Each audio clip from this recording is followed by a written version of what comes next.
Welcome to Saya X Aviation. If you are not new here, welcome back to the channel. If you're new here, this is an aviation based YouTube channel where I post content about all things aviation, including flight simulators, especially real flight simulator, my favorite flight simulator so far. So today I'm going to be carrying out a tutorial for um, new players, newcomers, people who are new to real flight simulator, new to RFS. I've gotten a lot of requests to do a tutorial, and people keep asking me questions. So I'm going to be doing a tutorial today. So we're not starting with gameplay for now. We're just going to look at the dashboard, the main dashboard. Then in part 2, part 3, we'll start going into gameplay proper. So this is the first interface you're going to see when you open up the game. This is the paid version, by the way. I'm on the paid version. That's RFS Pro. So if you're not on the paid version, it may look slightly different. And this is also the most up-to-date version. So make sure you're using the most up-to-date version so that you're not confused on what's going on. So this is part 1 of the tutorial videos I'm doing. I don't want each video to be more than 10 to 12 minutes long, so it may have 2, 3, 4, 5, 6 parts. So make sure you're subscribed to the channel to see the other parts or the next videos that will come up. So we're going to start with the bottom left here, settings, and then you have system, sound, account, controls, pilots. We'll start with systems because this is the most important part. So let me turn everything off first. Alright, so at the very top you have quality, set the level of detail for your device. So mine is usually at medium, but sometimes I play at low, sometimes I play at high. It all depends on how quick your internet is. So if your internet is really fast, you can play on high or even ultra, but I prefer to play on medium or low to reduce lag. And then native resolution, always keep this off. This basically allows the game or your phone to set the resolution itself, so it's better you keep this off and select the resolution you feel is best. So me, I go with medium. Then volumetric clouds, it basically sets the level of realism and definition for the clouds. So obviously the higher the level, the more slow it might be for you depending on how quick your internet may be. So mine is usually low or off. Then nighttime global city lights. Essentially, it shows the city lights at nighttime. Whenever you fly at night, the city you're flying in, out, or above will show the city lights, street lights. You know that city view you see from up top, from very high up. Yeah, so that's nighttime city global light. So you can leave it on and off. In my experience, nighttime city lights doesn't usually cause lag, so I leave it on. It's the same with global snow coverage. It basically shows snow or doesn't show snow. Then you have in-flight UI. So the controls, that's like throttle, gear, systems, everything that appear on the screen while you're in game, it's always on. But if it's off, like the way mine is off right now, if you leave your screen for some time, the in-flight controls on the gameplay will go off until you touch the screen again. So mine is off so that the controls are not constantly on while gaming. Then cached airports and images. If you're experiencing too much lag and pictures and photos are piling up, you can clear cache for smoother gameplay. Then satellite terrains. The overall quality of the game, like I said here, with quality will still be low, medium, high, ultra. But satellite terrains is for the environment around you.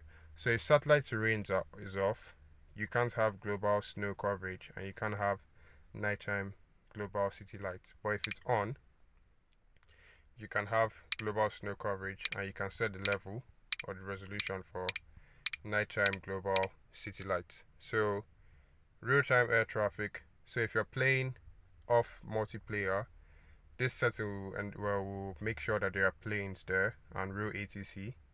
So you can see other planes around you. There will be traffic and stuff like that at the airport. So you see other planes operating flights as well. Then local air traffic basically enables like the local traffic currently happening at the airport you're playing at. So let's say you're playing at London Heathrow.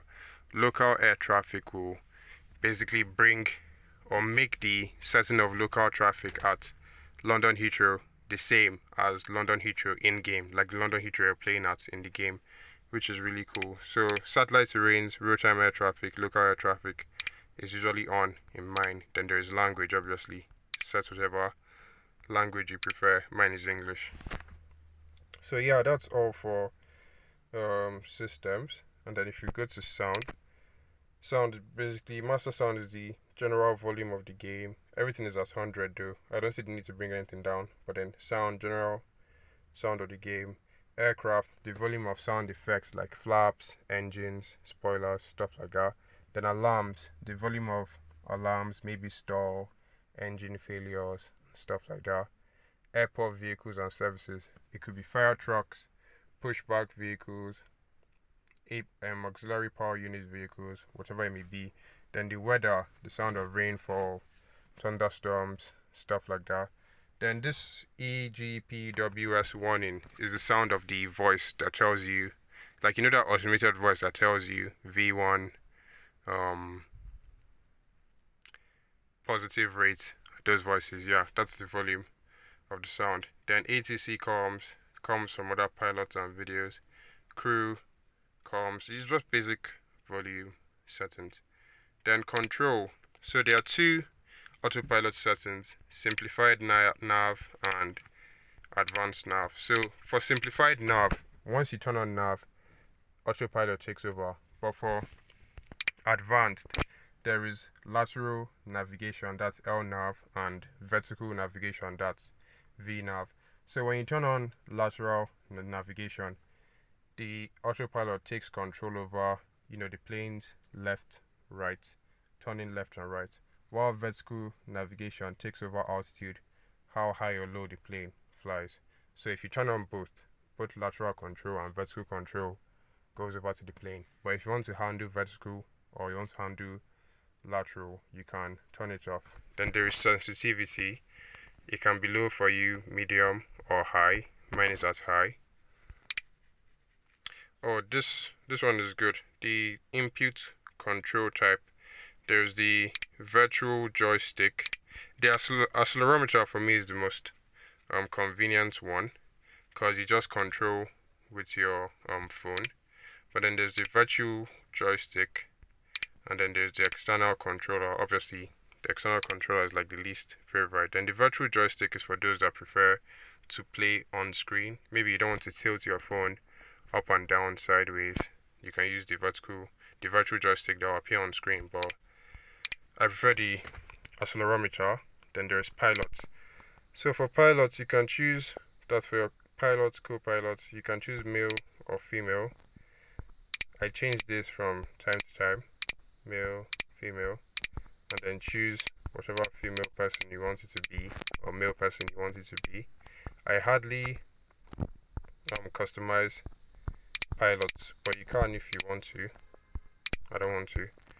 Then there is the voice. There are different voices. Juliet Alpha Mike Echo Sierra Lima India November Delta Alpha Mike Alpha Romeo Yankee Romeo Oscar Bravo Echo Romeo Tango.